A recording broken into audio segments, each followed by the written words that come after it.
On behalf of my fellow directors, Isaac, Upar and myself, and also the staff here tonight, most of our staff are here, been mingling with you all.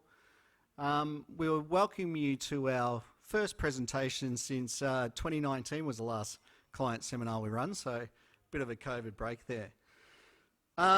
Really looking forward to our speaker tonight, Shane Oliver. He's someone I really respect as an economist, very insightful, very detailed in his analysis. And, you know, it might be that I'm the only one really excited to see an economist, but I hope you guys are too. Also, look, at Butler, we consider it a privilege to work with our clients and our family businesses and our families with their finances.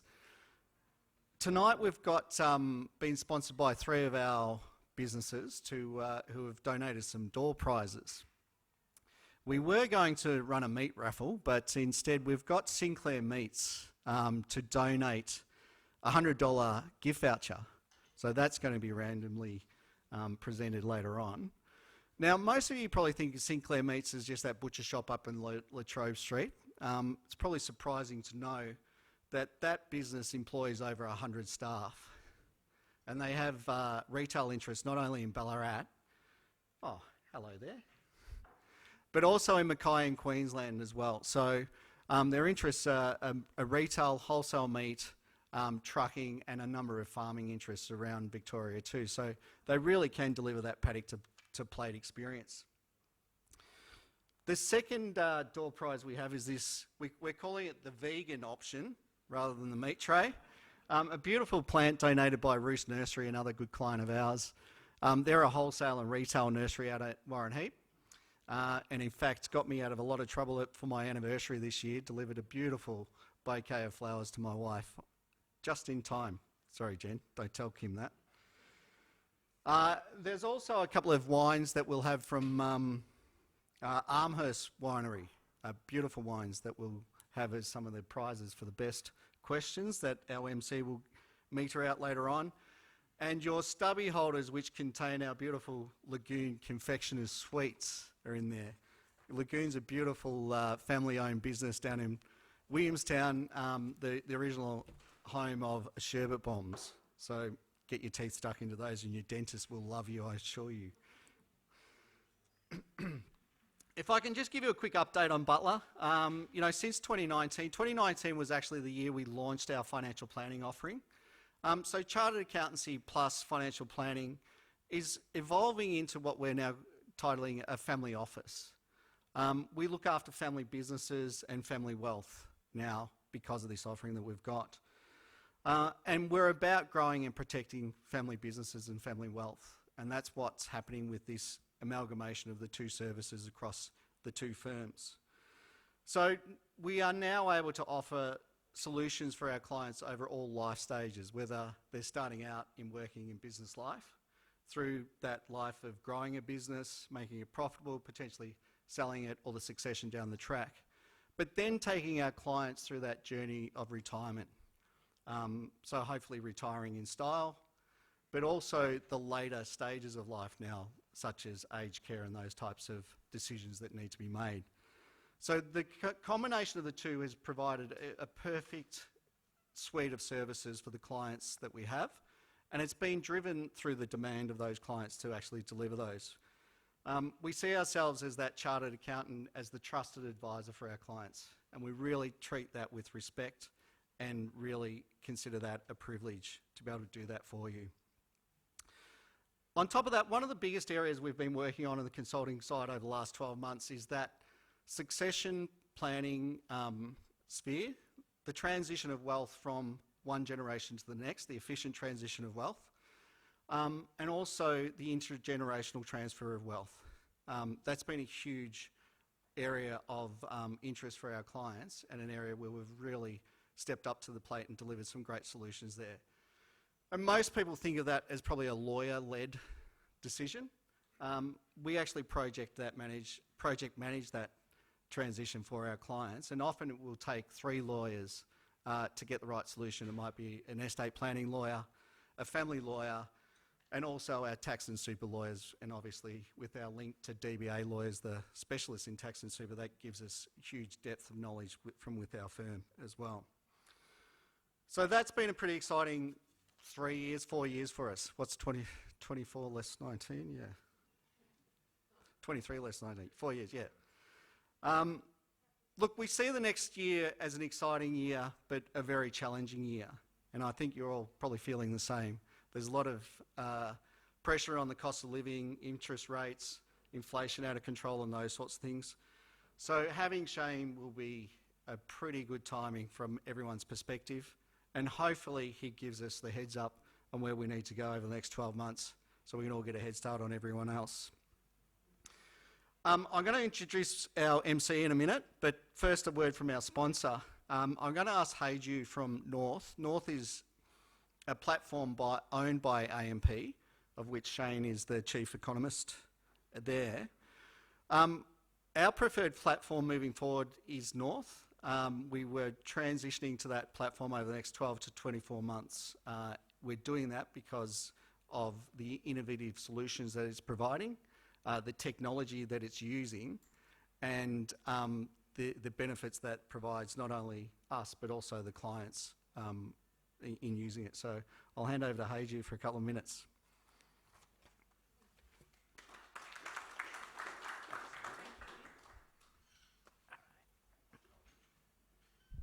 Thank you, Damien. I think that sounds all right there. Thank you. We are thrilled to have been chosen as the wealth management technology of choice for Butler and also for Butler's clients, and we're really excited to be here today, so thank you very much for having us. In 2017, there was a new component of legislation called IRIS, and basically, what Treasury did was they basically opened the door for a whole new breed of hybrid solutions to address the new retirement income framework. So fast forward 5 years on, North is the only platform in Australia to have innovated these new account types to benefit advisors in order for them to help their clients and their investors. So clearly Damien and his team are a smart bunch of people. And I'd love to share a little bit about the North platform for you to understand. Basically, North is an Australian-owned and operated platform. So from a technology point of view, we own our code and we have 150 developers who are employed in Australia. And what this means is that we can move really quickly because we're not relying on international technology partners to develop for us. And also, at different time zones and different paces as well. And this is a reason why we've been leaders in launching the new hybrid retirement account solutions that are now legislated, and you may hear more of that moving forward as well.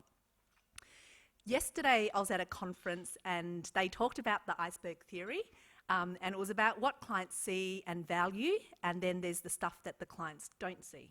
So, but those things that you don't see are actually quite valuable, and it's the stuff behind the scenes that advisors and firms like Butler actually need to maintain and do due diligence on. And examples of this is statements of advice, compliance, meeting with legislative requirements and governance, and also deciding on what wealth management platforms to use, like North, for example. So you may already know that platforms are traditionally used by financial advisors in order to provide a single view to be able to operate and manage your investments, but also a consolidated tax reporting. And it's actually come quite far over the past 30 years to be a lot more than this, to be able to help introduce more efficiencies into the practice so that Damien and his team can spend more time on doing the more valuable stuff, which is the tip of the iceberg stuff. So what I thought I'd do was I'll just share a couple of insights in terms of, with advisors, what they tell us why they choose North. And I've just asked Damien to tick some of the things that were important to him. And so basically it's got a wide investment choice, and we're constantly evolving that. Simultaneous buying and selling of shares and managed funds. A lot of platforms you have to wait for a lag period of 3 to 14 days. Fast tracking contributions.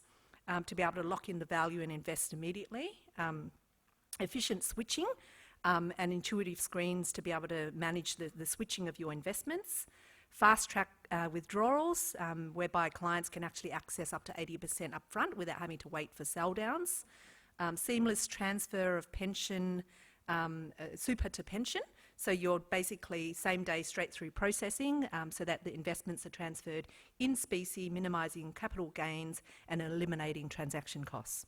And family fee benefits, whereby you can have up to 6 family members and take advantage of fee aggregation. And finally, fast and efficient recontribution strategies as well, to be able to take advantage of legislative loopholes, so to speak.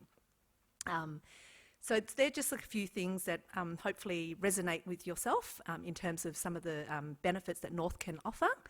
And I'm not sure if you've heard of a platform called ChatWest or a ChatWest here, but ChatWest is essentially a national benchmarking agency, and they rate and review platforms like North to be able to inform the broader community in terms of, you know, what it's doing and where they sit. And so one of the things we're really proud of is that we are one of the 3 platforms that have been awarded 5 stars, and also this year with ChatWest we won the most innovative platform of the year as well. So that's no wonder Butler has chosen North today.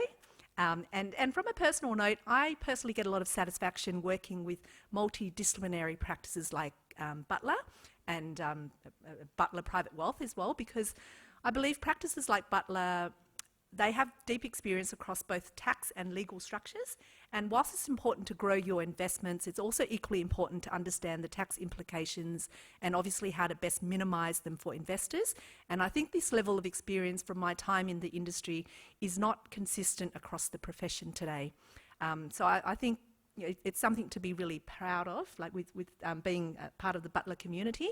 And with that, I'd love to say thank you to Damien and the team today, and I'd hand you over to back to Damien as well. So thank you very much.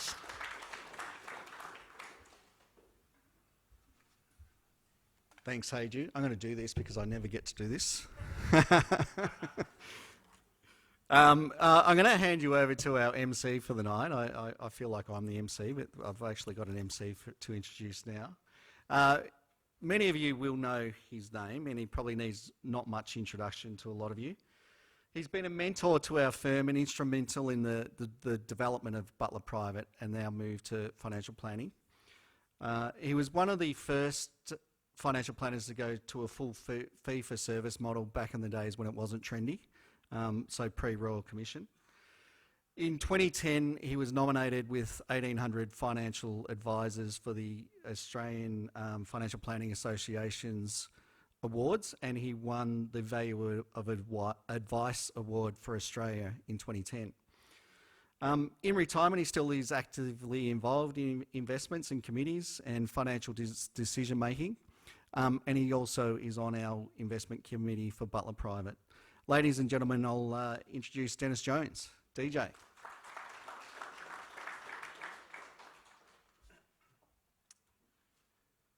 Thank you, Damien, for those kind words. Nearly all true. Can you hear me?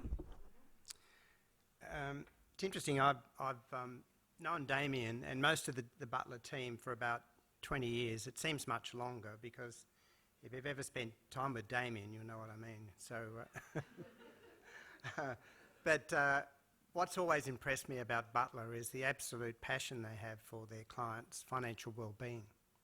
And it's an interesting time, as you will know, because the tax office at the moment apparently need our money more than we do, and are out to demonstrate that on a regular basis.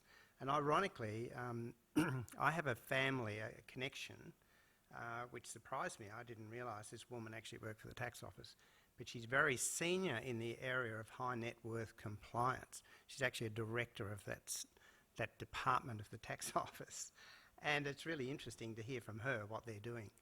And you know, their data matching and so on has always been good, but now it's extraordinary.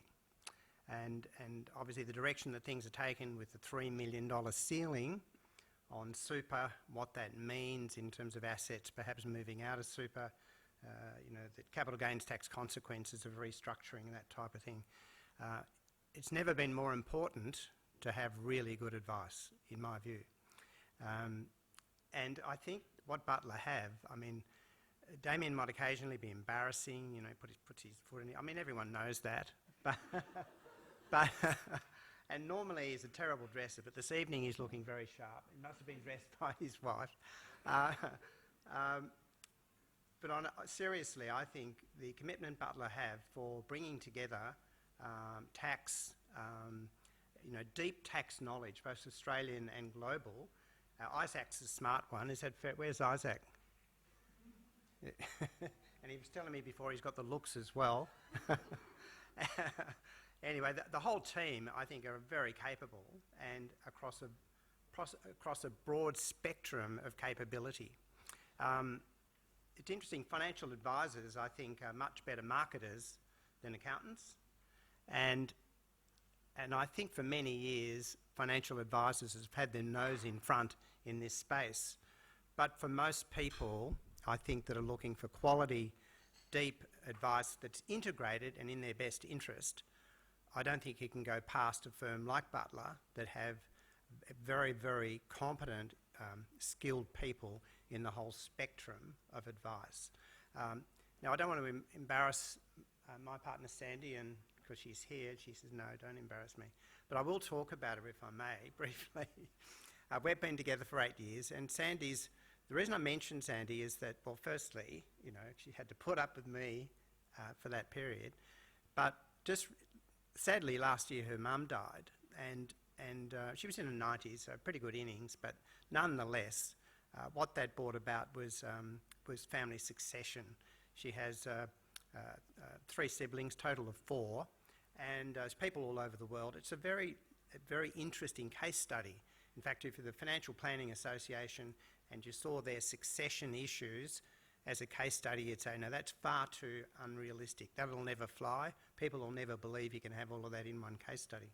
Right, Damien?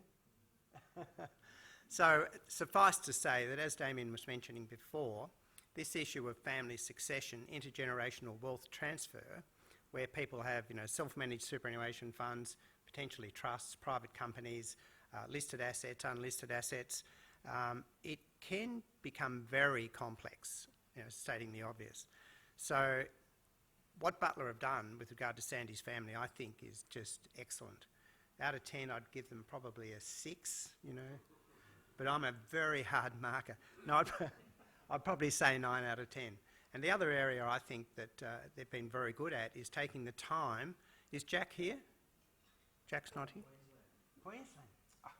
Anyway, Jack was also part of the team with Damien, with Sue, and so on, to bring all this together.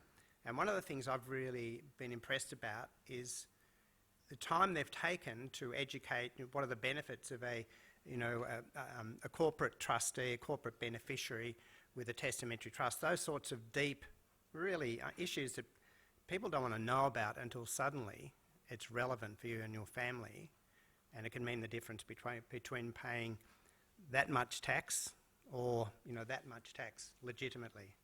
So very important to bring all those skills together. So it's unlike me to be complimenting Damien and the team, but I had to do it. So congratulations for doing a great job. Now I'll do my real job. We're in for a bit of a treat tonight, or this afternoon. I've followed Dr. Shane Oliver and his insights. Shane, how often do you produce that online doc? Well, it's about once a week, but total's about 35 a year. Yeah, about 35. Well, Shane produces an online, well, I guess it's hard copy as well, but I get it obviously via email. And Oliver's Insights is one of the best. I've always found it to be an extraordinary overview of both geopolitical and economic information. And he brings it together in a way that sort of makes sense, irrespective of your level of financial acumen. So congratulations for that. I think it's brilliant. I actually send it on to all of our family and friends. And I think some of them have become Butler clients as a result. So it's your fault, right? So I'll have to read Shane's CV. I've got the abbreviated, I think there's only 4 or 5 pages, so I'll just do the... Dr. Shane Oliver joined AMP in 1984, becoming a chief economist in 1994, and now chief economist and head of investment strategy. Shane has extensive experience analysing economic and investment cycles and what current positioning means for the return potential for different asset classes such as shares, bonds, property and infrastructure. Got a good question for you later. Because you comment here, actually I'll get down to that bit, really interesting. Shane is a regular media commentator on economic and investment market issues and engages regularly with investors at public events and forums such as this. I don't know how you got him to Ballarat. I mean, we love Ballarat, but he normally only does major cities. Shane is head of the investment strategy and economics team, responsible for the provision of economic and macro investment analysis, which is applied across more than $65 billion. Don't you hate that? $65 billion invested in multi-asset funds. He has a PhD in economics, which focuses on the validity of the efficient market hypothesis. In brackets here it isn't, and that's something I'd like to talk about later, and asset price bubbles, which of course there are. So would you please join me in welcoming Shane? Thank you.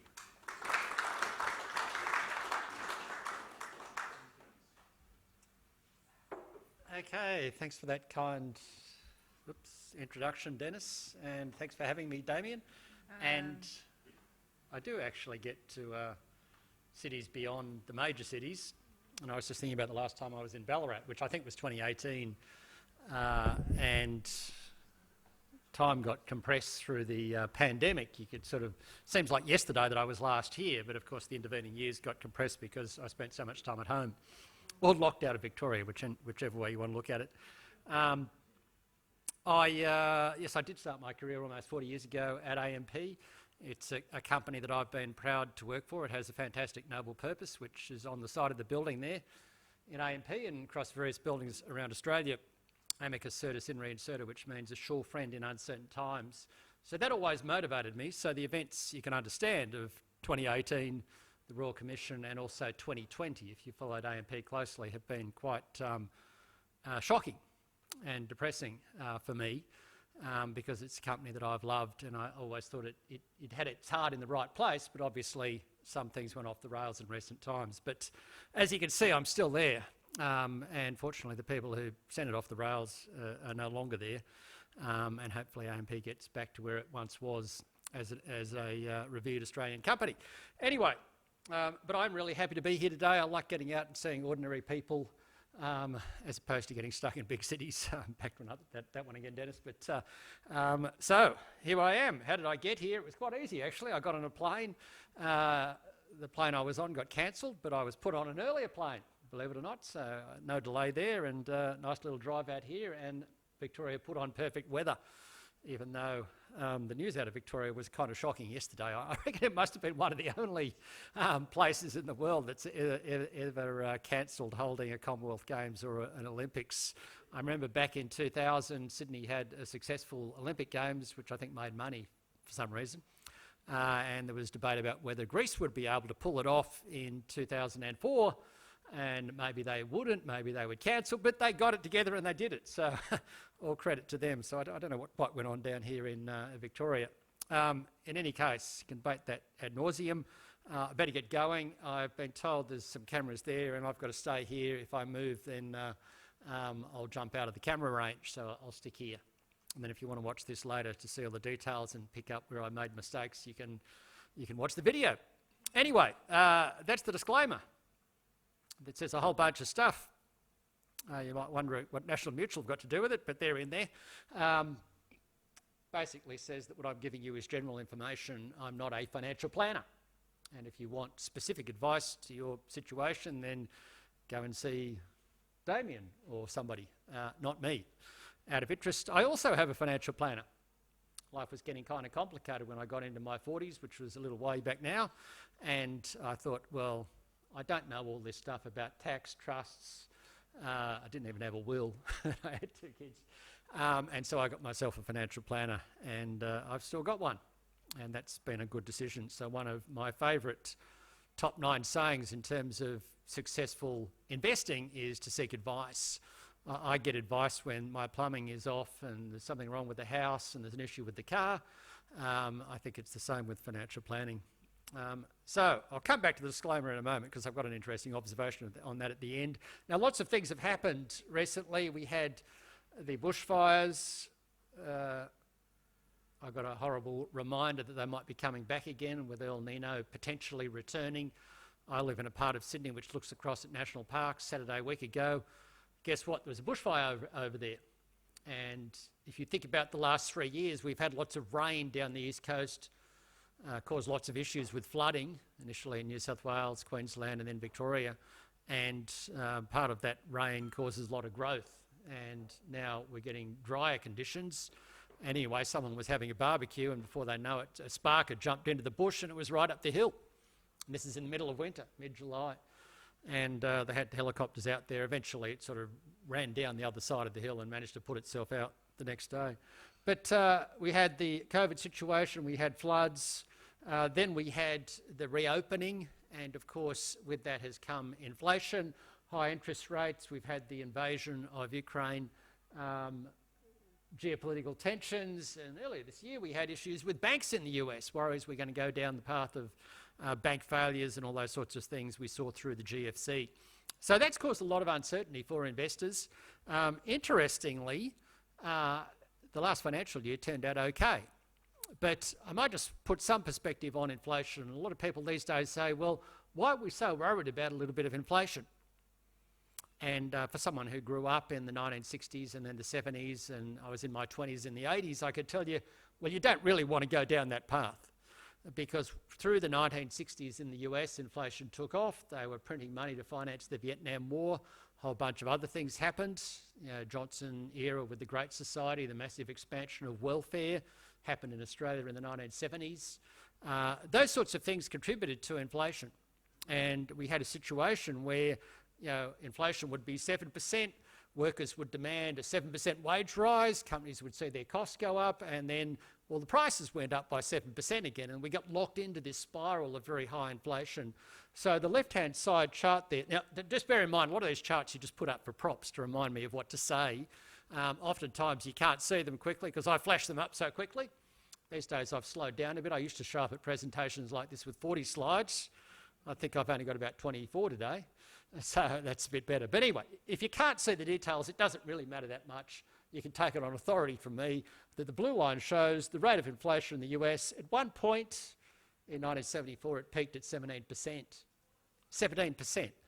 So prices for not just one or two things, and Woolworths, everything were going up by 17% on where they were a year ago. At that point in time, I remember I was 14 years old and I'd gone down to, I think it was the George Permanent Building Society in the suburb where I live, and they were going to give me a 10% interest rate. And I was so excited, I opened this little bank account up.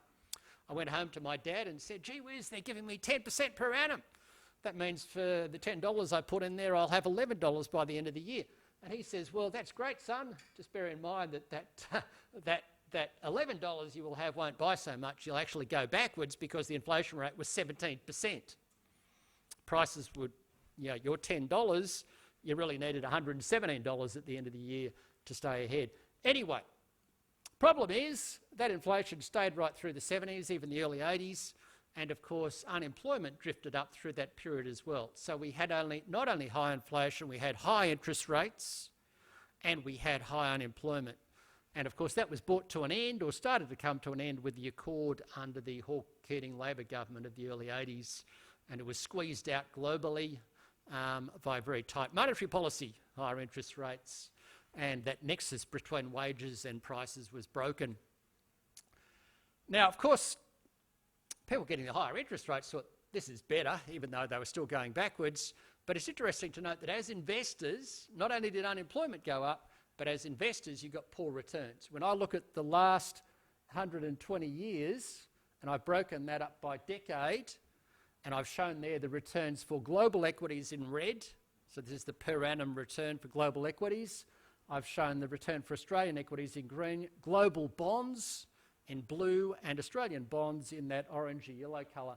And you can see the worst decade of the whole lot was the 1970s. So not only is high inflation bad for the economy, and interest rates and ultimately unemployment, it's also bad for investors. So whichever way you cut it, we probably want to get inflation back down. And that's, of course, what governments have tried to do. So we've seen all these increases in interest rates. Now, I could talk a bit later. People say, well, why are they raising interest rates to slow inflation?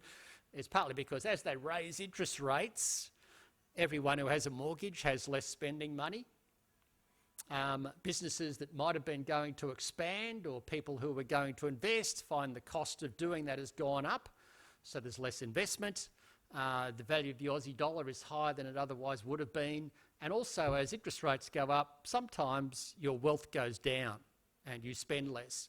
So what they're trying to do is cool the economy down. The theory was it was too strong relative to the ability of the economy to make things and supply things. So you try and slow things down, and that takes pressure off prices. And good news is we're starting to see some signs of that. So last year we saw those rapid interest rate increases, and that led to very poor returns. In the last financial year, Aussie shares, global shares were in the red. The returns were negative. That's 21-22. But in the financial year just past, things looked okay. The reason was because there was an increasing signs that inflation was starting to come under control. And so share market investors have said, well, it's been bad, interest rates are up, but inflation is now starting to come down again, and investors have celebrated that. So consequently, when you look at the green bars, they're the returns for the last 12 months. The red bars were the previous 12 months. And if you had a balanced mix of assets, say in a balanced fund with a mix of shares and bonds and a bit of property and a bit of cash, in 21-22 you would have gone backwards, but in 22-23 you would have had reasonably okay returns. So that's the good news. Returns have been somewhat better, and if I go back to that, I think I've jumped too many slides here. So, oops, there we are. Just look at share markets. That's the history of share markets back to the year 2000. That there is the GFC. Aussie shares and US shares went down. We then had a nice recovery. That there is the pandemic, where we were all told to stay at home. Fortunately, I was in New South Wales, so I didn't have to stay at home as long as people in Victoria did. Although I do happen to live in a place called Avalon Beach in New South Wales, and it had its very own cluster over Christmas 2020. And we were told we can't leave Avalon, or can't leave the local government area. And many of us said, well, that's good. We don't want to leave because no one can come in and we can go to the beaches uninterrupted. It's a bit like being down at beaches down near the Great Ocean Road there and being told, well, you can't leave over Christmas, but no one can come in either. That's the way we saw it. So I'll have fond memories of that lockdown because I was in a nice area, luckily. But anyway, that's the lockdown. Then we have this massive recovery in share markets. And then, of course, the inflation hit. They came tumbling down, and we got those poor returns we saw going into last year. And of course, since then, things have recovered a bit, but particularly for global investments. The Aussie share market hasn't been as good, but global investments have been a lot better, which I think highlights one thing. You always want to have a diversified mix. Don't have all your eggs in one basket, just like you wouldn't have all your money, say, in Westpac. You wouldn't have all your money in just the Australian share market. And of course, the global share markets performed much better over the last 12 months. Bunch of reasons for that. The RBA suddenly started to get more aggressive earlier this year, which led to worries about the Aussie economy. Second reason was the Chinese economy, which started to reopen from their own lockdowns, started to disappoint. And that, of course, led to concerns that will weigh on our share market. So consequently, over the last 12 months, global shares have done better than Australian shares.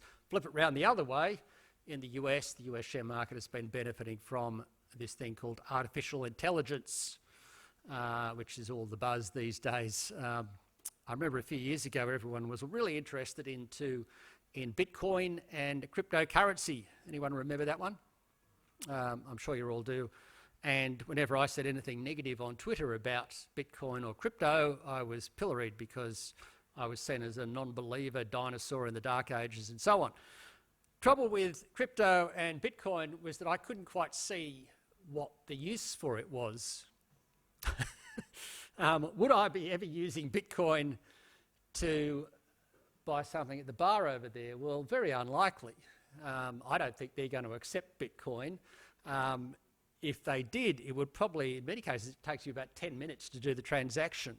You know, now we have this click and tap, you know, tap and go. You put your phone down, tap and go. My credit card is on the phone, all very fast, cost me next to nothing. In fact, I get all my points on the Amex card and they provide my Christmas presents. I'm an economist who believes that the best way to provide a Christmas present is give a gift card out. Anyway, no, I shouldn't go down that path, but it actually covers the fee of having the card. So there's zero cost to me using my credit card. So why would I use Bitcoin that's going to cost me 10 minutes to effect a transaction and will cost something between $2 and $30 depending on when you do it? There's no way I would do it. And the only time I ever see Bitcoin was when you get one of those dodgy emails that says, you know, we've caught you doing this. And of course, most people haven't done it. It's just phishing. Deposit $1,000 into this Bitcoin account. So I couldn't see a use case for Bitcoin. But when it comes to AI, I can see a use case. There's been lots of apps that have come out. I saw the other day someone in New South Wales has got one for HSC. So if you can't afford tutoring, you can get this little app and it will give you lots of exam questions and help you through that final examination, your final year of schooling. So amazing stuff coming out with AI. That boosted the US share market through the last 6 months. Anyway, so the question is whether this rebound, this sort of recovery we've seen in share markets over the last 12 months is going to be sustained or not. And this is the way I see things. I think global growth is going to slow down. I think Australia is going to slow down, and that's because we've raised interest rates so much. There's a lot of people out there, 30% of households have a lot of debt, and they are now starting to suffer as a result of those rises in interest rates, and that is going to lead to slower growth. There is a risk of recession in Australia, which is fairly significant. Now, that's the bad news. The good news is that inflation is starting to slow. I know when you go to Woolworths or Coles or Aldi, the prices are still high, but the rate of increase is not as much. Now, if you're asking me about rents, or if you're asking me about your electricity bill, that is not correct. Those things are still going up. It's horrible. I only wish I put in solar a few years ago when I looked at it. I should have done it, but didn't do it. But so there's still some pain out there, but some of the other things aren't going up anywhere nearly as much. When you look at clothing prices, when you look at household goods, some of those things were in shortage if you go back 18 months ago. So some of the pressures that gave us that initial inflation impetus are starting to fade a little bit. Think about petrol prices. Yes, they're still elevated. I haven't seen the latest price down here in Victoria. I think New South Wales are about $1.90 a litre. But that's not $2.20. It's down from its highs. So some of the initial pressures that gave us that rise in inflation are starting to fade, and that will gradually take pressure off interest rates and tells me that central banks, like our Reserve Bank, are near the top.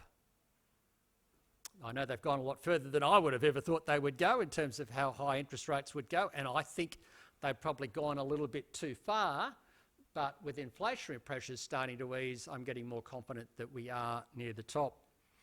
So, when I think about share markets, you've got this recession risk there, which suggests we could still have a bit of volatility. We could still have a bit of a rough ride. And when you look at these charts here, the chart I had up earlier, that one there, go back, you can see share markets are still below their previous highs. So it's not as if we're way up the top here with lots of euphoria. So we could still have a bit of volatility, a bit of a rough ride in the short term, but we probably don't need to fall a lot because we still haven't fully recovered that fall that we saw through last year. The good news is that as inflation starts to ease and interest rates start to come off, which I think they will through the next calendar year, interest rates will start to fall again, then that will support share markets. So yes, some volatility, but I think we're probably going to do okay in terms of the rates of return we see from investments like shares and well-diversified mix of assets. So what do we need to watch? Obviously inflation rates. We need to see evidence that they are cooling down. We need to see interest rates peaking soon. Obviously, business conditions, there's always geopolitical issues, Russia, Ukraine, those issues are always going to be there. So I'll just go through some of that. Now, why do I think inflation's coming off? If I go back 2 years ago, economists like myself love to look at these surveys of businesses. So every month, there's companies around the world that survey businesses, and you go back about 2 years ago, when they asked businesses about prices, all of the indicators were rising significantly, telling us that inflation was going to pick up. And then we started to see that, particularly through last year. Inflation really started to surge. Companies started to put their prices up. Now when you look at those very same surveys, whether it's the price of inputs, raw materials, the price of output, which is the orangey line there, it's come right down. And companies, when they were asked 2 years ago, do you have very high work backlogs, they said yes. I know stories where you'd try and get your car fixed up and they didn't have the right parts, or you wanted to order a new car, you couldn't get it. There was lots of stories like that. Now it seems like those production chains are coming back and starting to work again. We put together about a year or so ago, 18 months ago, a little indicator of inflationary pressures, this black line. This is for the US. And it told us about 18 months ago that US inflation was about to peak. Turned out it didn't peak until about June last year. And it peaked at 9%. The US inflation rate today is 3%. And that black line, the indicator there, which is based on commodity prices, shipping rates, business surveys, which are those things over there, Chinese inflation, it's pointing down.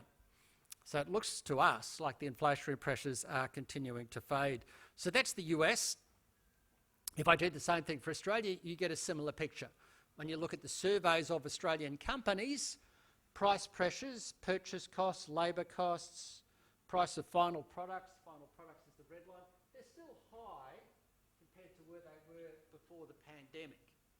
But they're off their highs, they come off their highs, and they're trending down, which is what you want to see.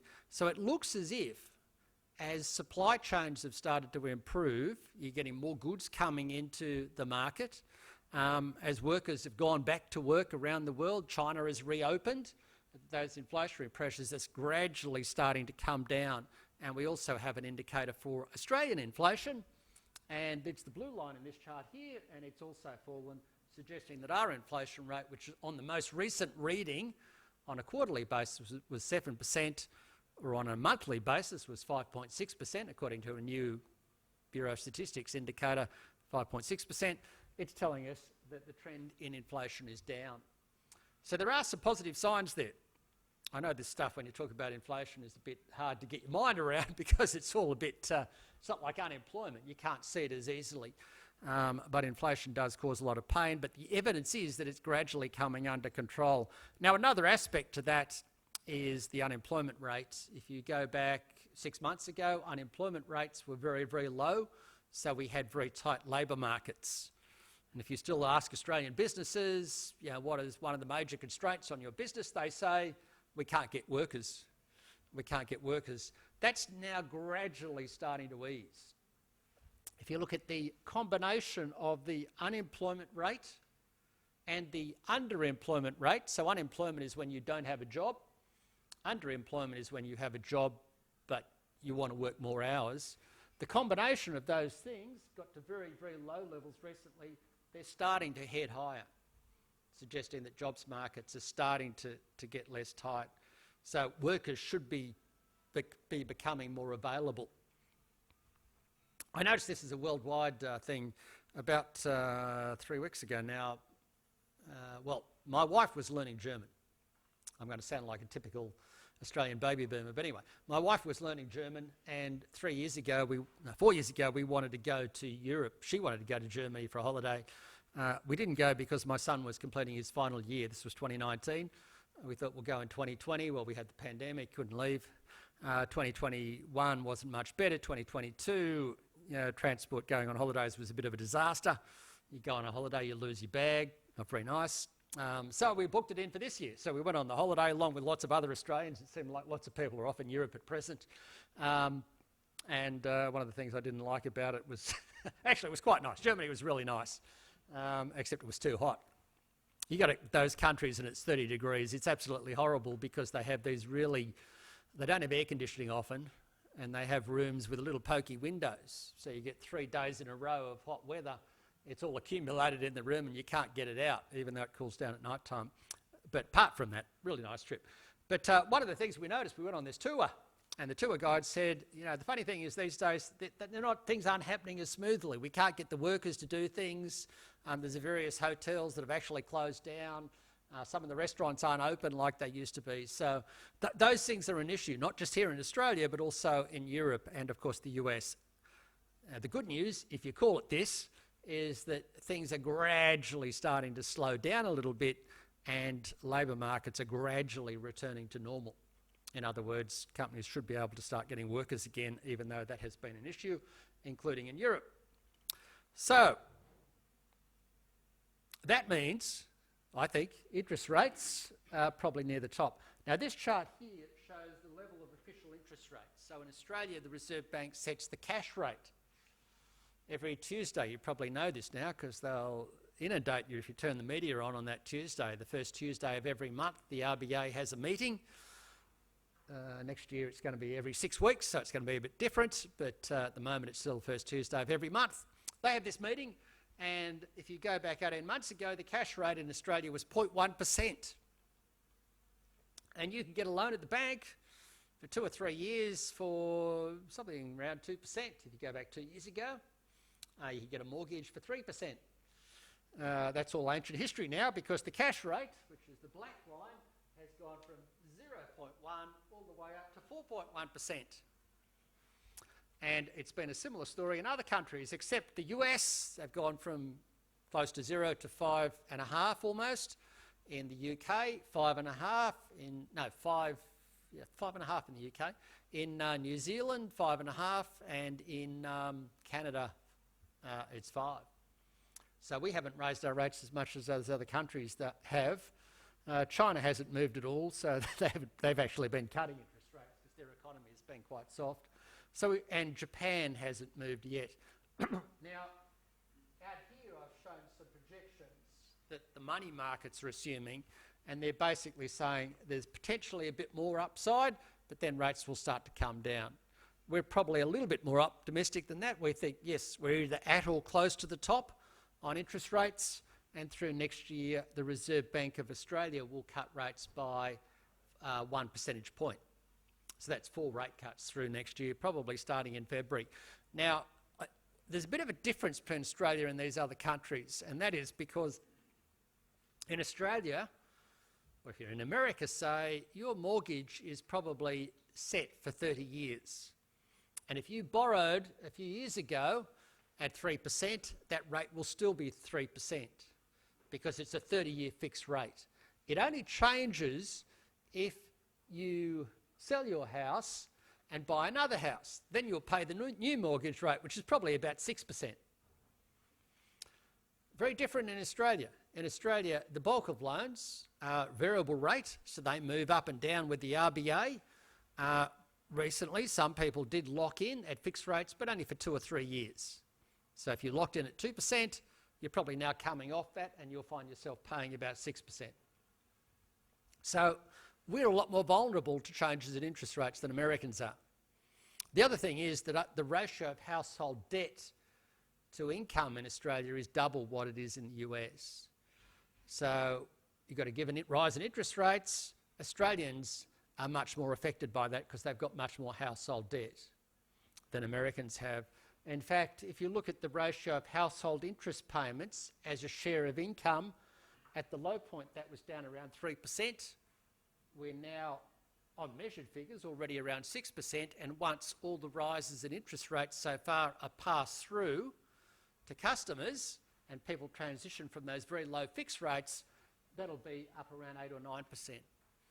So a big hit coming to households with a mortgage. Now you're probably thinking, well, I don't have a mortgage, but the interest I'm getting on my bank deposit has gone from nothing to 3, 4, 5%. I'm better off.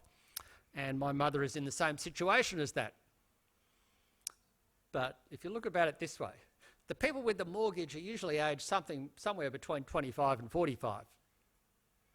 That's the peak stress period where you get into the housing market, you've got this huge debt, you've got a few kids possibly, and then they change the interest rates for you. That has a huge impact on your spending power. But for my mother, and even me, who has some money in a bank deposit, I get a little bit more and I'm thinking, well, there's no difference. I don't have any kids at home anymore, neither does my mum. Spending doesn't change much at all. So you're taking money, spending power away from relatively young families with a mortgage, you're giving a bit of power to older people, but the two won't offset. And so the net effect on the economy is a negative one. And I think that will become apparent over the next 12 months. I do worry the Reserve Bank, as I've said before, has probably gone a little bit too far. And we do run this risk of recession in Australia. So bottom line is, I think interest rates are near the top. Couple of risks here. We've seen recently in the US some banks got into trouble. You might have heard of Silicon Valley Bank. I won't go into the details of that. We can ask questions on it if you want. If you look historically in the US, the blue line there is the official interest rate in the US. Historically, they've always increased interest rates, and at the end of it, you end up with some sort of crisis. So in the 2000s, we ended up with the GFC, the subprime debt crisis. And historically, that's been pretty much the norm. So there's always this risk that the Fed, the US central bank, goes too far. Similar story in Australia. I was around actually in the business world back in the early 80s, mid-80s, and we had that massive rise in interest rates between 1988 and 1989. And a lot of people these days say, well, if you think a 6% mortgage rate is a lot, then just consider I had 17% in 1989. Well, fortunately I didn't get in there. I got in about here in the property market, 1991, and my first mortgage rate was something like 10. Difference is that the ratio of household debt to income, the amount of money you had to borrow relative to your income back then, was very low. So you had higher interest rates, but you didn't borrow as much. The ratio of household debt to household income in back then was about 60%. So for every dollar's worth of household income in Australia, there was $60 worth of debt. Now that ratio is 190%. So for every $100 worth of household income, there's $190 worth of debt. So yes, interest rates today are still a lot lower, but people have taken on a lot more debt relative to their wages than they had back then. But anyway, let's go back to 1988. Paul Keating is Treasurer. The RBA starts raising interest rates from 10%, ultimately going to 18%. For most of that period, the unemployment rate kept falling. So much so that Paul Keating at one point said, you can go and check this, the economy is like effervescent champagne, where the champagne is so effervescent that it's bubbling over the side of the champagne glass. And then, of course, the RBA went too far. The economy cracked, and Paul Keating said we had the recession we had to have. That was a bit of history. But the historical lesson from that was that just because the unemployment rate is still falling doesn't mean that those rate hikes aren't causing damage. So right now, we've still got low unemployment in Australia, 3.6%, very, very low. Last time you saw something like that, well, it was 3.4% in November, but before that, you've got to go back to 1974, when Gough Whitlam was around. Just because unemployment rate today is still low doesn't mean the rise in interest rates is not slowing things down. There's lags involved here. It takes a while for those rate hikes to actually fully impact the economy. And of course, we all know what happened. Unemployment rate then went from the levels it got to up to 11%. And we had that recession in the early 1990s. So there is a danger here that the RBA goes too far, and that's why I think they really need to go through an extended pause in terms of what they do on interest rates. So that's obviously a risk. Hopefully things aren't as bad as that, but it's certainly a risk. If I look at the Aussie and US economies, we put together things, and various businesses, survey companies put together little leading indicators of economic growth. They were very strong coming out of the lockdowns, out of the pandemic. You can see they were very strong, these indicators. Now they're actually quite soft. They're not necessarily in recession territory, But when you look at the sort of things that are in those indicators like consumer confidence, business confidence, approvals to build new homes, they've all weakened quite substantially, telling us that we are going to see weaker economic growth, and that does run some risk of causing a recession. So that bit sounds all a bit gloomy, but there are some reasons for optimism which I will go through. The first one is inflation has started to slow without having a recession. So that's a positive sign. Maybe we can get inflation down without going all the way into a recession. As I mentioned before, interest rates, I think, are either at or close to peaking. So as we go through next year, we'll probably see the Fed and the Reserve Bank cutting interest rates, which will provide a bit of relief. Thirdly, economic growth so far has proven relatively resilient. So even though I can say, well, we've got all this household debt, we've got these economic indicators which are pointing down. If I look at business surveys, for example, the blue line through here is a survey of business conditions around the world, and it's down from its highs, well down from where it was in 2021, but in the great scheme of things, it's still okay. It's telling us, yes, growth has slowed down, but it hasn't collapsed. Similar story in Australia. And when you break down the economy, manufacturing is the weakest, but services are still relatively resilient. So we've seen a situation where a lot of pain is being injected in, but so far economies seem to be holding up okay. And finally, in Australia, there's a couple of positives in Australia. The budget, believe it or not, is now back in surplus. I'm not talking about Victoria. I'm talking about Western Australia. No, I'm talking about down there in Canberra. So Canberra, like Western Australia, gets a lot of its revenue from BHP and Rio, and they get their business in mining, and mining commodity prices are pretty strong. You know, the iron ore price this morning was $113 a tonne. You got a tonne of iron ore, you'll get US dollars $113 for that. The federal budget assumes it's going to be $55. So massive gap there. And that means massive profit for BHP and Rio, and they get an unexpected revenue, if you put it that way, flowing down to Canberra.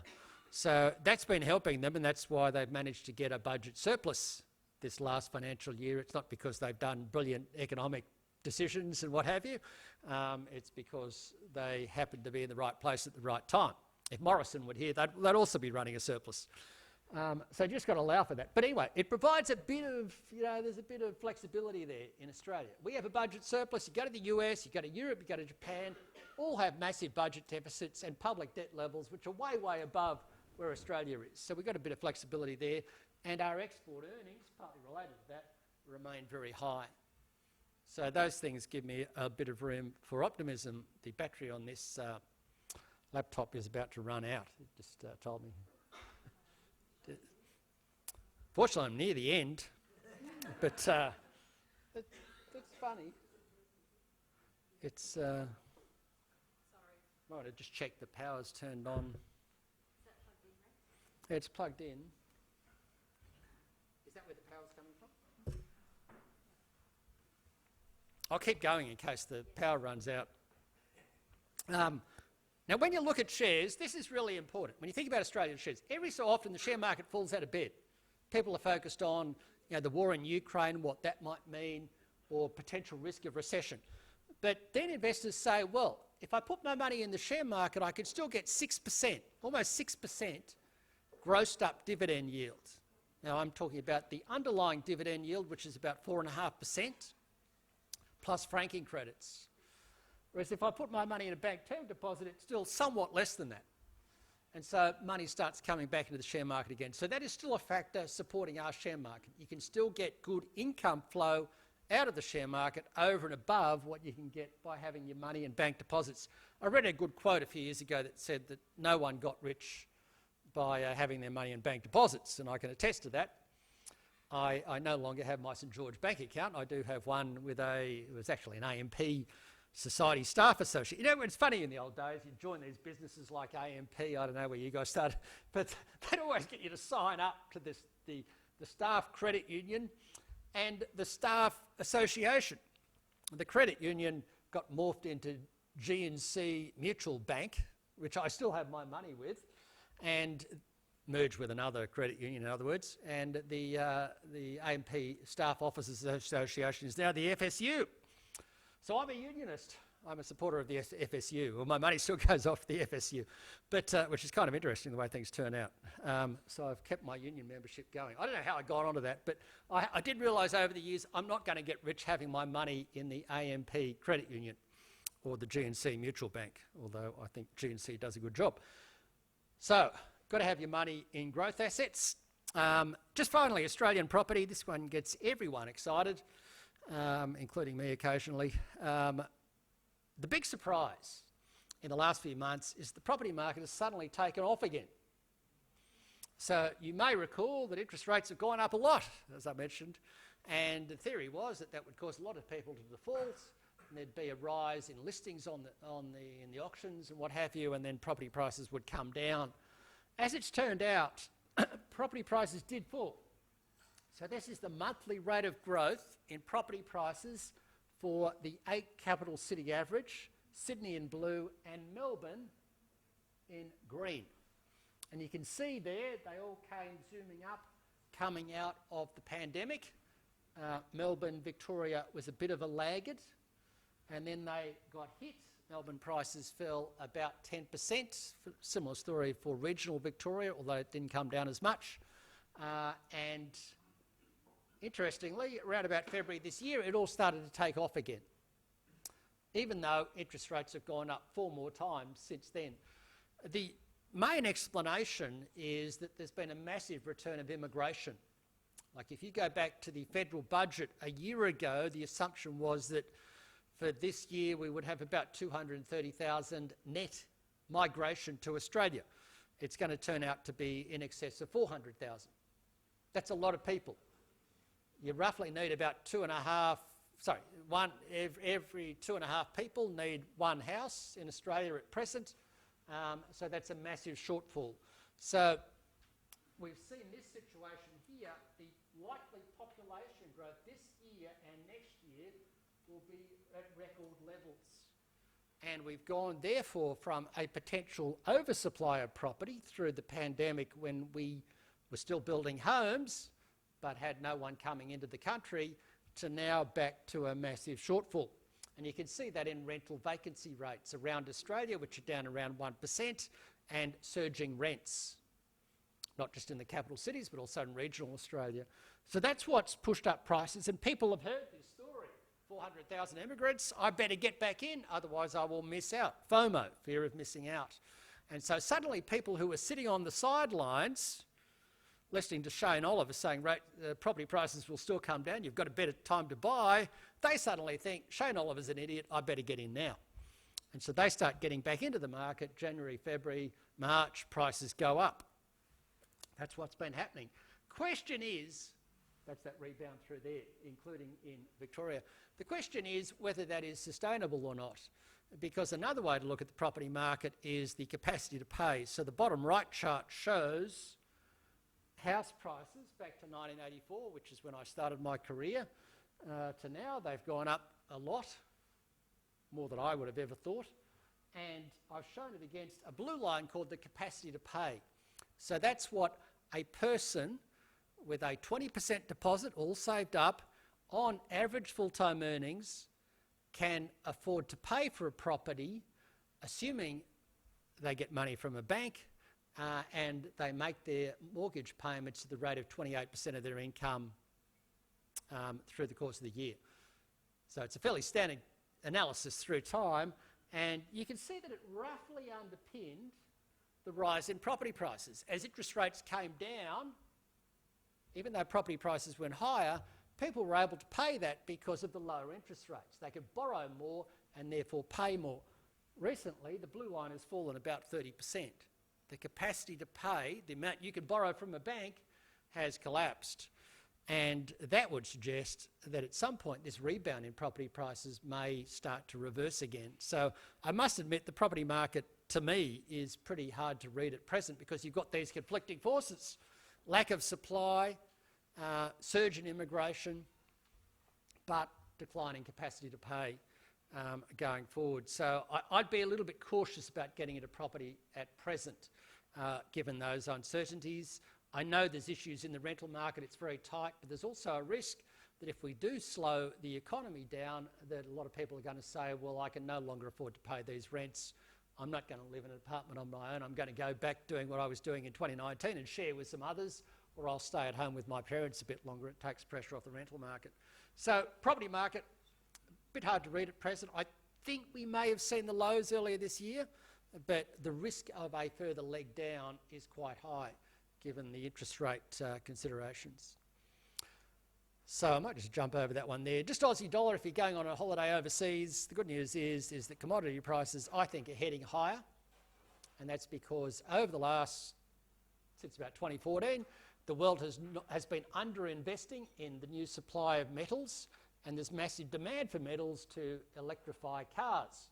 If you think about the amount of copper in an electric car, it's something like 6 times the amount in a traditional car. Same with nickel. And yet we've got a lack of supply. That ultimately will support the Aussie dollar in a broader sense.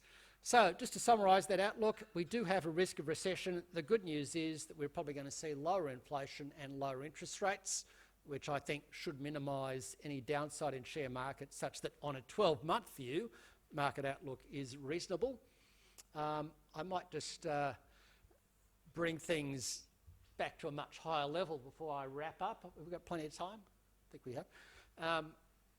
Through my career, I've found that forecasting is kind of hard. So I will do my best, but there's no guarantees.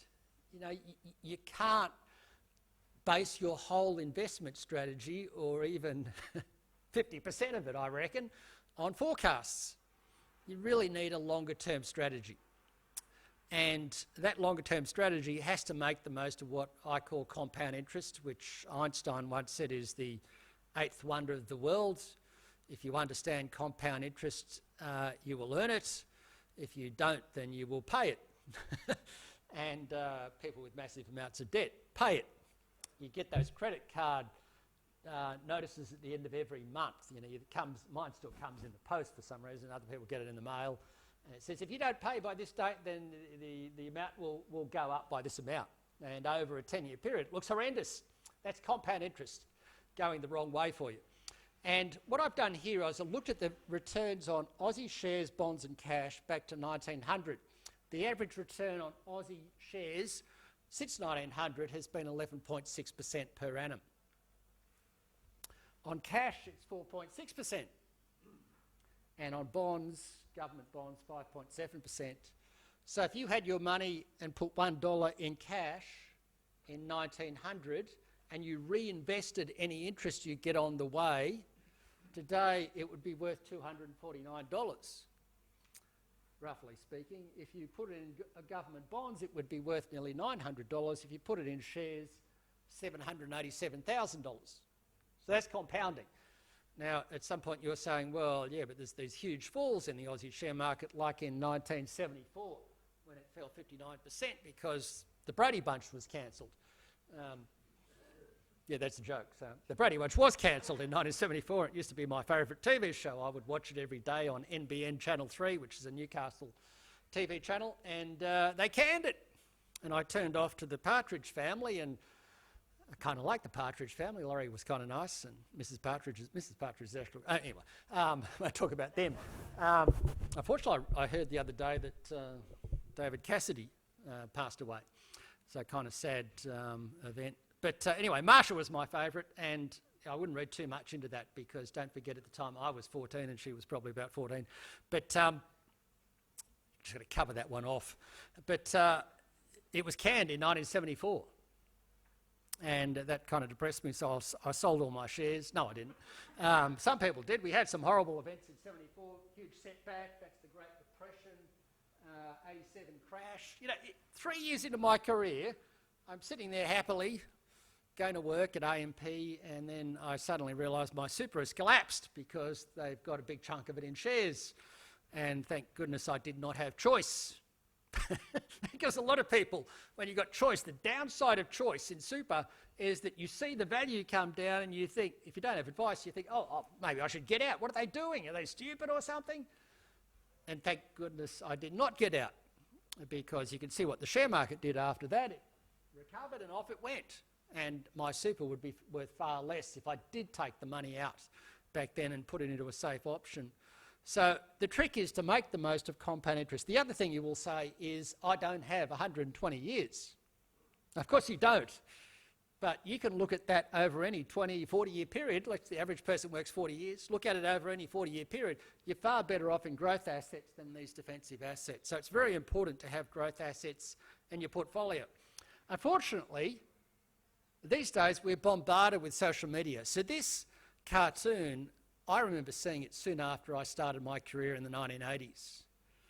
And it's about the way sentiment drives markets. You know, there's someone on the phone there, an old-fashioned phone, it's even got a wire. What happened to have a wire going to the phone? But anyway, back in those days they did. I've got a stock here that could really excel, sell. They're all in a panic. This is ridiculous. I'm getting out of here. Goodbye, buy. That's often the way the market goes. It goes from one extreme to the other. No matter which way you look at it, you can't justify all those swings, which is the argument that markets are not efficient. If markets were efficient, then you wouldn't have all these big swings in the share market, because you could not justify it on the basis of the volatility we see in things like dividends. So the trouble is that people get blown off by that. This is a chart showing, since 1900, the rolling 12-month return from shares.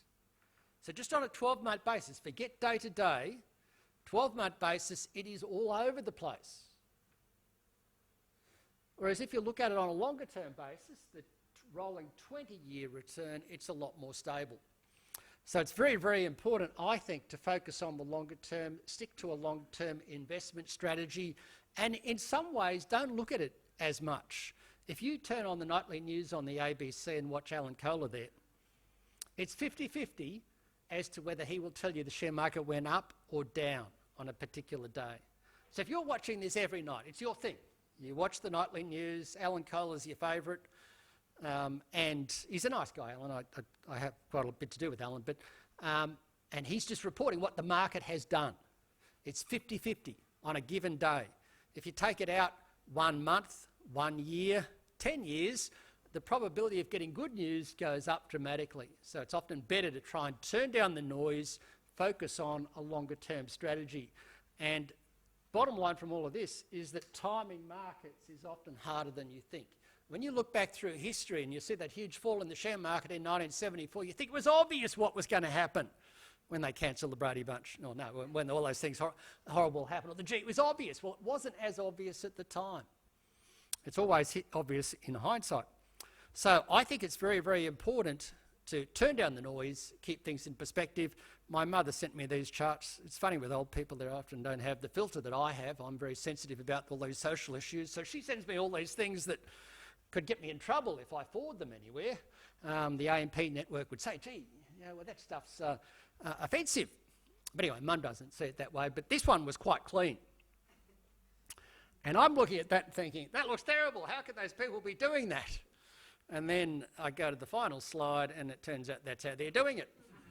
It's a bit of a non-event. So it's very, very important when you're listening to the media to keep things in perspective, try and turn down the noise, and if you don't understand it, try and get some advice around it. So I might leave it there. Back to the disclaimer. If you thought that I was here tonight, then you're imagining the whole thing. That's basically what it says.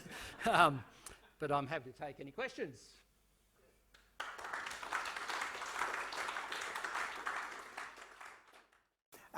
Shane, thank you very much. That was very insightful. For people that haven't yet subscribed to Oliver's insights, I commented on that before. I believe it's really excellent material because, as you said, we're bombarded with that sort of graph you had on the screen: sell, buy, opportunity, whatever, every day. And even for me as a finance professional, it's tempting sometimes to be swayed by that. So I'd highly recommend, can we organise somehow to make sure that information is disseminated? Oliver's Insights, it's weekly now, isn't it? Ish. Almost, yeah. Mostly, most weeks, except when I go on holidays. And look, a quick question just following up from what you mentioned, just that last point about volatility and emotion. The Dalbar study, are you familiar with that one? No. It's a US study that basically confirmed the average US investor over the long term achieved half the return of the market. So if the market was 11.5, the average investor in the US gets about just under 6 because they panic and sell at the wrong time. So if you can get good advice and maintain a balanced portfolio that's appropriate for you, clearly the outcome is a whole lot better. So any questions for Shane? Give him some tough ones. Out of interest, I'm not familiar with that particular study. I have seen similar for Australia. And Australian super funds have done that sometimes after big events where they look at people who have switched to the more conservative options, usually after the market has fallen, and how they've gone compared to those who just stayed put. The problem I see these days is that as soon as you go on your phone, you are bombarded. It's very tempting. You know, you've got nothing to do. The old days when you're in a bus queue or something, you just meditate sort of, or whatever it is. But these days, if I swipe to the left, I'm not on Tinder. If I swipe to the left, you get all these funny stories about disastrous things happening. About the Melbourne, the Commonwealth Games and so on. And you know, it's disastrous, and you're inclined to think, well, things are really, really negative. And it's the same with share markets. You know, you're bombarded with this. Like if you subscribe to the Financial Review, you get these updates through the course of the day that you wouldn't normally get. You would just been waiting for the newspaper, the hard copy newspaper the next day, and you would have read the newspaper in a fairly balanced way. You know, you just open it up and you'd flip through, and each story you would look at. Whereas now it's all determined by the headline as clickbait, which I think again adds to this sense of uncertainty. So our horizons get shorter and shorter and we become more twitchy investors. And I suspect that over time, now those sort of studies will show that individual investors are actually doing worse and worse relative to the market. The people doing well are the institutions and the Warren Buffetts who just take a longer term perspective and say, this has gone too far, I'm lightening off, or this has gone too low, I'm buying in. And they don't really care about the day-to-day stuff. Any other questions? Shane, I'm interested in your comment that you feel that the RBA may have gone too far. And look, anecdotally, I think there are people out there who are selling property because they're too in the red now because the interest rates have risen so far. We hear things like new property developments around Ballarat where the land sales have dropped to probably about 10% where they were a year or so ago. So it kind of feels like we're in that position. And then I suppose the onward, pressure that will come from that, in that we're not getting the supply of the property back into the market in a year or two with increased demand that will come. Yeah, it's an interesting one. Interest rates have gone up a lot higher than I would have thought. So I'm not someone who is on the brink because my kids have left home. I've got my mortgage under control. In fact, it's next to zero. If I have any debt, it's used to invest in shares and what have you. So I don't feel the pinch in that regard. But I could see it with younger people and the stress that's there. And I thought we wouldn't need to raise interest rates that much to get the economy to slow down. Turned out I was wrong because people had built up savings through the pandemic. They were happy to get out and spend again because all that time you couldn't go to a restaurant, suddenly you could. Couldn't go on holidays, suddenly you could. And also there was a record number of people who had fixed rates locked in at 2%. 40% of home loans 3 years ago were at down there at 2%. 40% of the stock, not just it was like 45% of new loans were getting written at those very low rates, and 45% of the totality of all loans out there ended up being fixed rates. So therefore, the interest rate hikes got offset by these positives, and the people on the fixed rates weren't affected at all, till now. So run back through all of those things now. A big chunk of those people, I think the bulk of them this year, if not next year, are rolling off 2% onto 6%. You might get a better deal and pay 5.5% till the RBA raises rates again, then it'll be up again. The holiday bug, my trip to Germany, which was planned 3 years ago, well, it's happened now. I might want to go on another holiday, but it's not going to be as much. I think people start to slow that down. They don't want to pay as much when you go on these holidays. And that pent-up savings is starting to get run down. So I think that does leave us vulnerable. And interestingly, CoreLogic seem to be saying something similar to what you're saying, that they've seen an unseasonable rise in listings coming into the market. So CoreLogic is an organisation like Damien that tracks things around the property market, and one of the things they track is listings. Listings we know have been very, very low. People haven't been in a hurry to sell, but demand has been okay. But now you're starting to see this rise in the number of listings in the middle of the year, which is unusual. Listings normally don't go up till the spring selling season in September, October. And that may be distressed selling starting to kick in, that people are realising I can't service the mortgage, maybe I should try and sell now while prices are still okay. So those things are still creeping through, and this is where the Reserve Bank, I reckon, needs to be really careful. One of the lessons I've got through is a reminder, you've got to try and forecast what the Reserve Bank will do, regardless of what you think they should do, but you've also got to have a view on what you think they should do, and that's led me to the view that they're running the risk of going too far here. So I can understand why they've got to be aggressive. I don't want to see a rerun of the 1970s. It'd be nice to have the Brady Bunch back on TV. Although I mentioned this a few times over the years, and next thing I know, all these I'd come to an event like this, and someone would give me a DVD of the Brady Bunch. So this was weird. This started 10 years ago. I started getting all these 12 years ago DVDs of the Brady Bunch, the Partridge Family, and so my kids and I would watch the Brady Bunch, the Partridge Family. We'd even have family debates about who was the most progressive mother, who was the best progressive mother. And you can guess what my son said. He said Mrs. Brady. My daughter says Mrs. Partridge. And my son says, why? Why? And then my daughter says, well, she was a mother of, 5 kids, I think it was? 5 kids, and she was running a business. She was out there with the Partridge Family band. So for her time in the 1970s, it was quite progressive. I don't know how I got onto this, but... Sounds quite obsessive. Does sound quite obsessive, but I didn't even know what the point was there. Has anyone else noticed the haircut? Yeah, the sideburns. Sorry, Shane. You're lucky I didn't show it with my flares on. I often do. But, any other questions? Yes.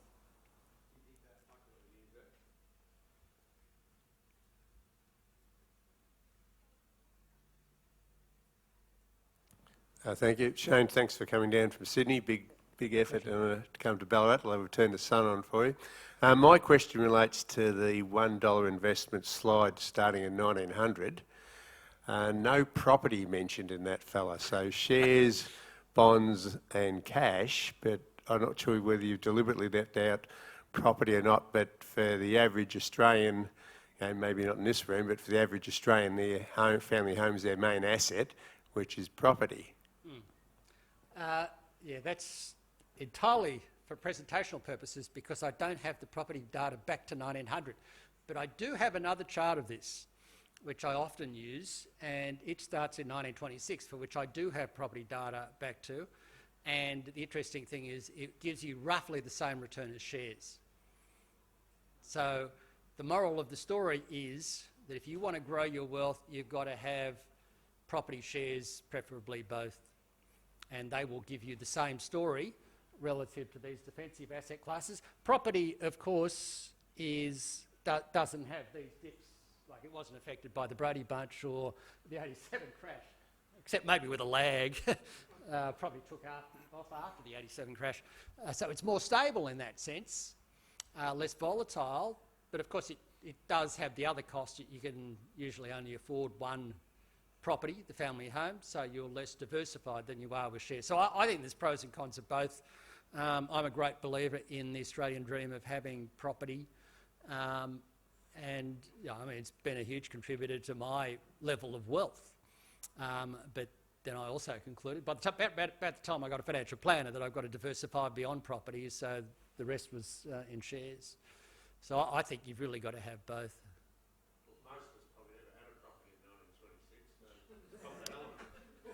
Yeah, I have a chart somewhere of the home what do you call it? The home ownership rate. The home ownership rate peaked in Australia in 1966, and I think at that time it was about 75%, or, no, about 70% or something. It's come down now a bit from that, but you're right. Back in 1900, I think it was around 15%, or 1911, which is, I think as far as back as I've got the data, it was about 50%. Then it goes up to 1966. So the high point for home ownership in Australia was in the immediate post-war, 2 decades after the post-war period, because people saw that as the way to security. They came through the Depression, World War II. If you had a home, you did better than if you didn't. And unfortunately, we've come down since then. And if I get depressed about Australia, it's how we've let the Aussie dream fade. You know, it's sad in a way that younger generations struggle to such a degree to get into housing. If they've got well enough parents like myself, then okay, they get some help from Bank of Mum and Dad. But you shouldn't have to rely on the Bank of Mum and Dad to get what I got or my parents got. And we've ridiculously arranged everything such that we pump people into the economy and we've jammed them in Sydney and Melbourne and Brisbane, and we haven't diversified enough. So it really annoys me that, and each government comes along and just makes the same mistakes. Oh, housing affordability is poor, we'll give out some grants, or we'll let you borrow some more money. That just makes me richer and makes life tougher for younger generations. But I mean, people have a right to be annoyed by that, and I think it's something we really need to address. But part of the solution is matching immigration to the ability of the property market to supply houses, and secondly, diversifying. You know, we don't all have to live in big cities. Shane, can I know we may not have a lot more time. How's the time going, Damien? We're okay. Shane, you mentioned diversification. A lot of Australians, I find, are, and my role at Butler, albeit I'm retired, is to assist with portfolio construction. And if you look at the last 12 months, 15 months, the top performing asset globally has probably been NASDAQ, the index, pointy end of the NASDAQ in particular, and they're soon to be diversifying the NASDAQ a little. But for Australians, and especially retirees, I guess, and pre-retirees, how important is it to include global assets given, I mean, I've had people say to me, well, I much prefer to invest in Australia because the dividends are much higher, payout ratios are higher, dividends are higher, imputation credits are higher, or almost non-existent globally. So why should I have global assets? How important is it to have global assets, global shares, global bonds in my portfolio? Would you like to comment on that one? Yeah, it's a good question, and I think if your bias is just trying to get good income, then maybe you have a bias to Australia, because the dividend yield on global shares is about 2% or just over. Australian shares, it's 4.5%. But if you're in pension mode, if you're a retiree in pension mode, one here. Anyone else in pension mode? Any other? Oh, there's a few of us at least. Then realising capital gains is almost as good as dividends. Yeah, that's true. Some people, though, in pension mode might think, well, I just want the income. Bird in the hand is worth two in the bush, and you get a bit more of that out of Australia. But I think that's a minor point. I think the broader issue is to have a mix of both. And what that chart there shows, it's not the best chart to demonstrate it, but it shows that Aussie shares were star performers through the 2000s. So if you think back through the 90s, the 1990s were all about the tech boom and the tech bubble, place to be global. The 2000s, it was all about China story and the mess that was America at the time. Place to be was Australia, and we shot the lights out there through that decade up to here, and it looks like a bigger fall through there, but it's the same percentage fall. And then, of course, Shane, when was the Aussie dollar $1.10 US? 2011. 2011. I had a holiday in the US at that precise time. Great timing. Really good. Yeah, great timing. That was 2011, so we had the aftermath of the mining boom was still continuing through that phase. But you find through history, and I've got the data back to 1900, you go through phases where Aussie shares are the place to be, other times where global shares are the place to be. But over time, the returns are wash out. It's a bit like property and shares. So to me, I think it's critically important to have both. Now, since the mining boom ended, global shares have actually done better. There you can see the blue lines done a lot better than the Aussie share market. Now, of course, this is price indices. It doesn't allow for dividends. If I look at accumulation indexes, which allows for the dividend return you get, or the total return you get, then Australia doesn't look so bad. But we do go through periods, often going for a decade or more, where global shares are the place to be, other times where Australian shares are the place to be. But there's two reasons why you need a mix of the two. One is that global shares will give you good returns often when Australian shares are underperforming. So tech boom period, and more recently, you can see in the US, and up to the pandemic, US shares shot the lights out because of their exposure to tech stocks, which are in demand. We're all stuck at home watching Netflix and doing other things with tech, using Zoom and Teams and stuff. And then more recently, the US share market's got that boost with AI. You know, whether there's a new thing coming on, apart from Bitcoin, the US often seems to be at the centre of it and gets the benefit of that. So I think it's very important to have both. My mother asked me this same question at the end of the 2000s. You know, Australian shares had shot the lights out. She said, well, why bother? Why does her financial planner keep saying have global shares? And I said, well, you're probably going to find over the next decade, global shares will do better than Australian shares, which they did. So I think you've got to have both, and it's about diversification. So what diversification does is it stabilises your portfolio. When one part is down, you'll find another part doing relatively better. The Australian economy is pretty narrow too, isn't it, in terms of... Yeah, Australia has exposure to interesting things, but it's very much financials, banks and resources, whereas the US has a much bigger exposure to technology, and also consumer stocks. You try and think of a Procter & Gamble in Australia, or Cadbury Schweppes or something. You can't think of them in Australia. And we don't... think of America. I'm watching the Barbie trailer the other day. I don't know. It does look good, yeah. And I don't know, in your life, you kind of got to find something to distract you. And I always find music distracts me. And I'd come across this new song by Dua Lipa, who had that song Cold Heart with Elton John, which I thought was a fantastic reinvention of Cold Heart, of those 4 songs that they put together. Anyway, she's got this new song which was from the Barbie soundtrack, and at the end of the trailer there's a song from 1969 called You Got to Make Your Own Kind of Music, which was by Mama Cass. And I thought, yeah, that's fantastic, that was a beautiful song, and now it's in Barbie. So, but anyway, we don't have a film industry capable of producing that sort of film. America seems to be adept at producing things that consumers want to buy. You may debate whether it's all healthy and whether Barbie is the best film to go and see. Yes, we do. That's pretty good, but then they go off and live over there. So, yeah, those things often disappoint me a little bit about Australia. How many people drive an Australian-made car? It's a bit hard now because they don't make them anymore, but no one. Apart from me. I'm still driving a Holden. There's someone down there. And I proudly, for years, bought my Fords and Holdens. I had a Ford once, even though I was a Holden family.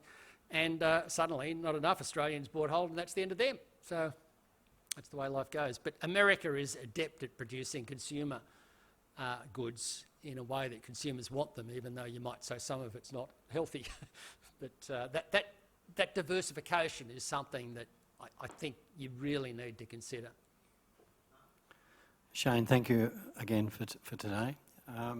Look, you've sold the diversification in the long-term view very well, but could you just give us your prognosis, put you on the spot for the next 6 to 12 months for the US and Australian market, given all the contextual factors, and assuming no other black swan event like a pandemic or anything, what are you expecting, or what is AMP expecting for the markets for the next 12 months? I must admit I've been a little bit surprised by Australia not doing so well over the last 12 months. And I'm not entirely convinced that's going to change over the next 12 months, because the recovery out of China is sort of okay, but it's not fantastic. So that's going to be a little bit of a dampener on resources earnings. So they'll still do okay, far better than the federal budget's assuming. I don't think the iron ore price is going to fall to $55, but I think there'll still be a bit of a constraint.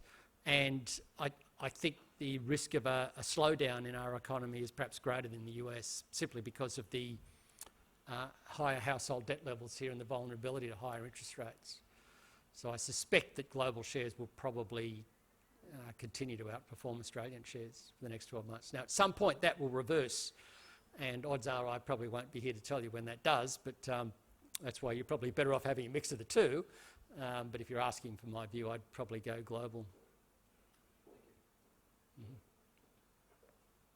Shane, just a quick one on unlisted assets. I noticed in the Fin review a lot of criticism or concern regarding the valuation on especially properties, commercial properties, unlisted commercial property within super funds. Any comments on that at the moment?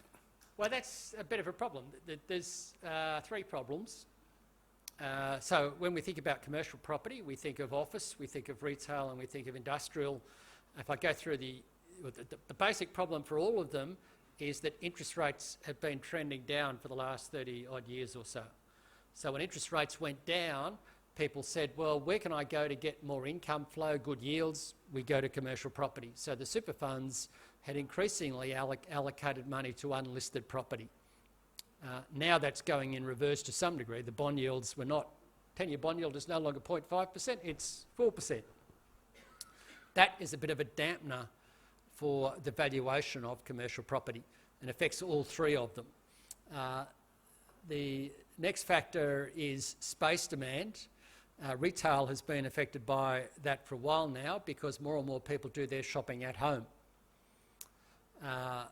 Whether you agree with that or not, it's a reality, and the pandemic accelerated that because we had more time at home, we became more familiar with the technology, and more people would get stuff done at home. So my doorbell goes all the time with some delivery coming, and I'm always running up and down the stairs. Sometimes you get a sign for it, otherwise it goes back to the post office or wherever. But so that's a factor, so less demand for retail space. But then there's the bigger one, which is even much bigger, which is that the average Australian who used to work in an office is now coming in 1.5 days a week. They used to come in 4 days a week or 5 days a week. And that includes me. I used to go into the office 4 days a week, work 1 day at home on Mondays, ever since my son was born. That was over 20 years ago. Now you work at home, and I'm self-motivated. Well, it may not appear that way, but I'm an introvert. I like seeing people, but unlike an extrovert, I don't need to do that sort of thing. I can be happy from within, sort of thing. And I live in a nice area, and I've got a long commute. It takes an hour. It takes people in Ballarat 10 minutes, whatever.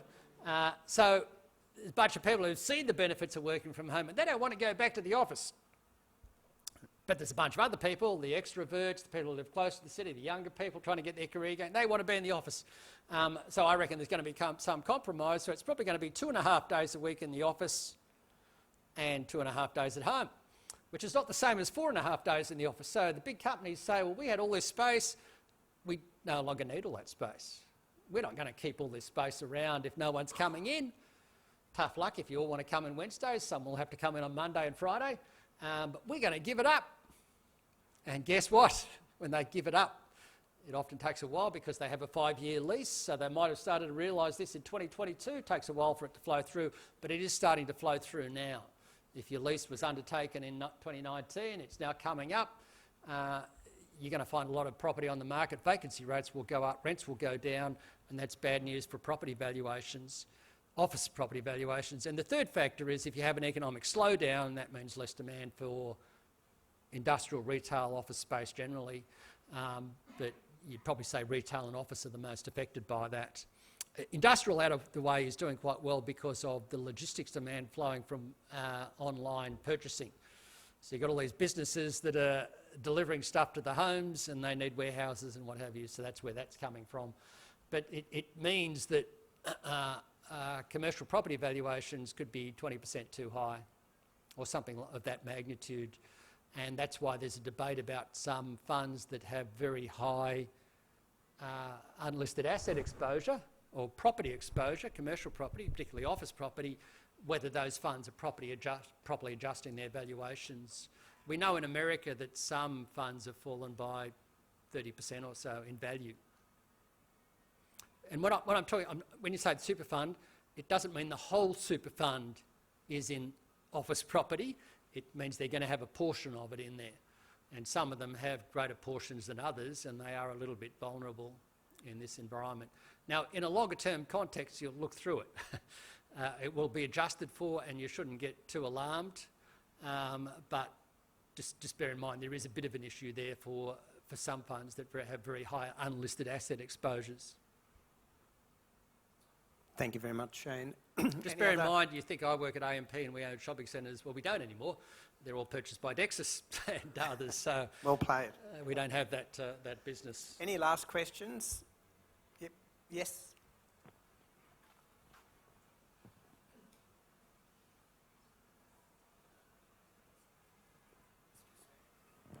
Hello, I've got a question from a client that they've sent through.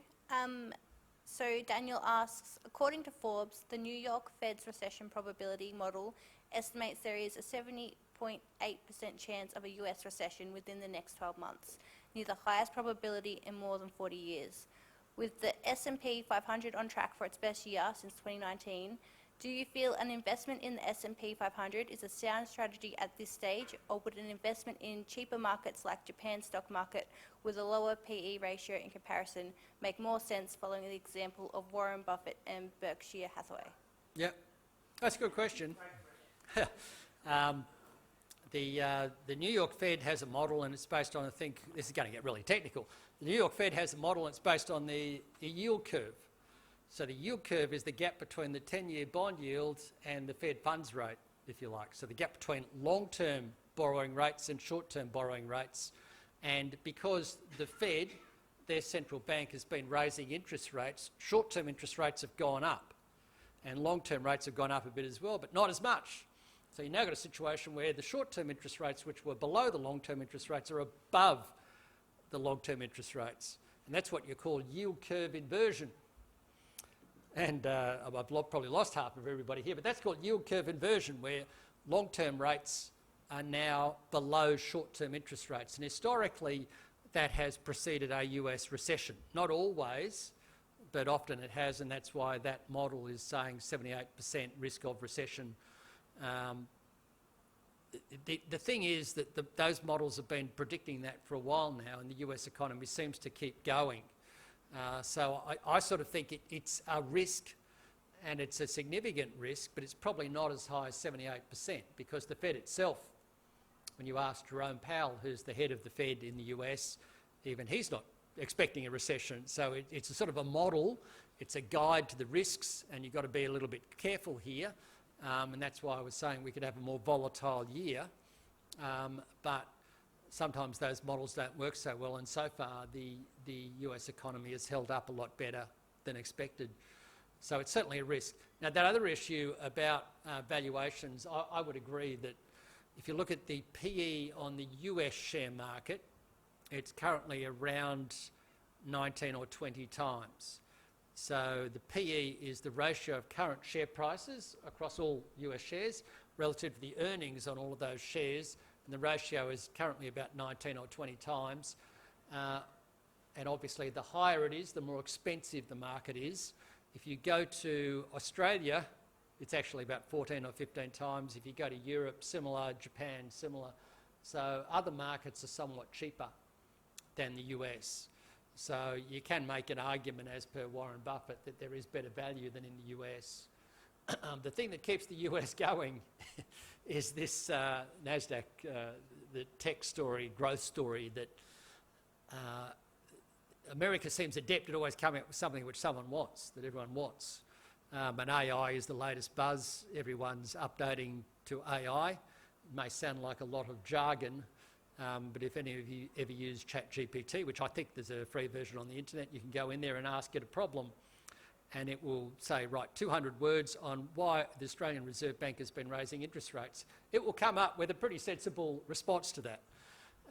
That is quite a massive technological advance and suggests lots of ways to automate services businesses and boost productivity, which is a big boost to the US share market as companies demand the technologies that will drive that. So my view is, yes, there is a case not to have all your money in the US. When you go global, again, be diversified. Don't just go to the US. have a well-diversified global portfolio, and if you're probably trying to get, just as per your question earlier, I said global will probably do better than Australia. I tend to think that non-US global will probably be a better bet than the US, mainly because of that recession risk in the US. Thank you, Shane. And if there was a correction from a recession, how deep do you think it might go? What normally, when you have recessions, share markets come down by at least 20%. The complication is that share markets are not starting from the top up here. We don't have euphoria. This is not 1999, literally, or it doesn't feel that euphoric. You know, people already feel nervous and twitchy, and I suspect that consequently people aren't fully invested. So if markets did start to come down again, they may not come down as much as they did like here. Like you go back to here, people were feeling really upbeat in 1988, and back here, March of 2000, it's a bit hard to see on that chart there, but that's a 50% fall to there. What in the US, people were really euphoric at that time, whereas we're not seeing that at this point in time. So put it around the other way, big bear markets often start when investors are really euphoric, there's a lot of optimism around, markets are at their highs, like up there. We're not at those conditions at the moment. So if we come down, we could go back to retest those lows, which is whatever in terms of fall, but I don't think it would be anything like those sort of falls back there or what you've often seen in past recessions. And then there's also scope. Go back last year when markets fell, there was no scope for central banks to cut interest rates because they were dealing with inflation. Now if markets came down, say in the next 6 months, I think central banks would say, well, looks like we've now slid into recession, we've gone too far, inflation is falling, we can cut interest rates, and that provides some support. Thank you very much, Shane. I think tonight's been fantastic. Really appreciate you sharing your knowledge with us. One of the things that Butlers are proud of is helping clients convert information into knowledge, and from that knowledge and understanding, making better decisions. So, and this is all about better decisions. So thank you very much. And as I said, those that haven't subscribed to the newsletter, that's okay, isn't it? Yeah, that's okay. People don't have to be clients to... No, anyone can get it. I mean, I would say go to the AMP website, but I don't think you'll ever find it there. So it is there, but I think you'll struggle to find it. But Ha-Dieu can make sure, I think, that that's available. So please join me in thanking Shane for a fantastic presentation.